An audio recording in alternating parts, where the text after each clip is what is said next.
I'm Dr. Ryan Merricks, a Miami Beach plastic surgeon, and I felt compelled to make this mini documentary about aesthetic facial balancing.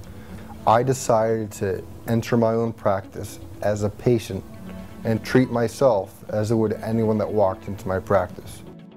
The only difference is, with myself, I took things to an extreme of volume that I wouldn't recommend for a patient. To drive home the point that I can put 35 syringes of Juvederm in my own face, more than I'd recommend for any patient, and still look human, normal, and rejuvenated. I'd always commonly encountered patients who say, well, you're going to inject my face with 6 syringes or 8 syringes of Juvederm. What do you need or what do you do? And my response was always, I don't do anything to my face, but if I did, I would get a minimum of 8 syringes of Juvederm and probably a lot more. So one Saturday morning I decided to analyze my own face and started injecting. What you see now is me a month and a half after I placed 35 syringes of Juvederm into my face. I could even keep going. I just can't afford to.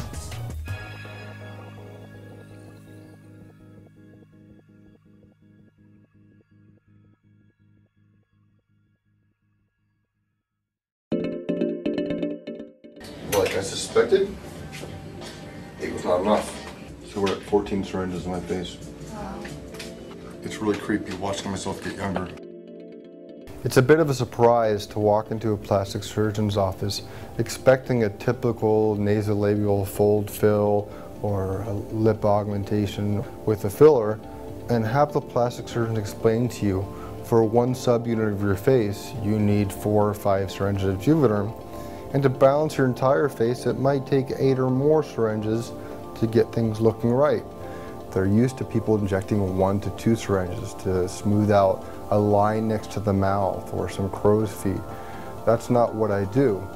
What I do and why I use what's thought of by some as extreme levels of volume. The reason I do is it doesn't make sense to treat a line in the face and not change the perceived aesthetic value of the face. What I do is balance a person's face to bring out the beauty that's there. Erasing a wrinkle does not do that.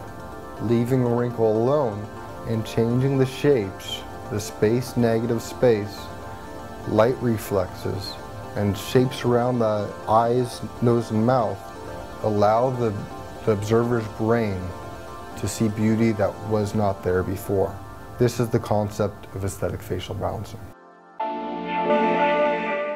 So here we are at 21 syringes in my face, and I'm having a hard time stopping because I'm not completely corrected.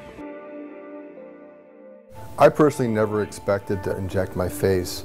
It was really just the opportunity I saw to better relate to my patients, better understand the experience of what I put them through. Injectable fillers are really trivialized by the media and perception in the public. So when people come in for injectable fillers in my practice and I talk to them about facial balancing, it's really a foreign concept that's difficult to comprehend.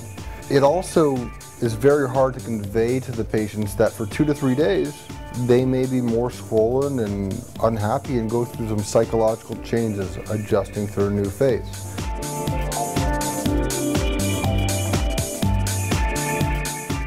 Haven't seen that face in a long time. People aren't going to trust me as a doctor anymore. I'm a little too young. So I really thought this was a great opportunity to put myself through it and relate to patients and say, I've been there. You can see me go through it. My eyelids are totally numb, so it feels like I can't see. And so I totally understand what I hear from my patients. Sometimes when patients get anxiety, they say, I can't see. And what they're conveying is the sense that you feel like your eyes floating off your face, and even though you're processing visual image, it feels like you can't see. And that's what this video is really all about, to understand what the goal is and decide if an aesthetic facial balancing procedure is for them or not.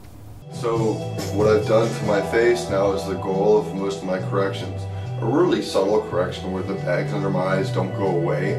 They're just less pronounced. They're not going to attract your eye and make you think I appear older or more tired. Right now I may not appear great because I'm a little bruised and swollen. When it goes down, I'll have a nice subtle redefinition of the malar fat pad and a blunting of the several indentations I had in my face under my eyes, and I won't look like anything was done, and that's really the goal for all my patients. I couldn't afford to look done for my profession, and my patients can't afford to look done, so this has been quite an experience.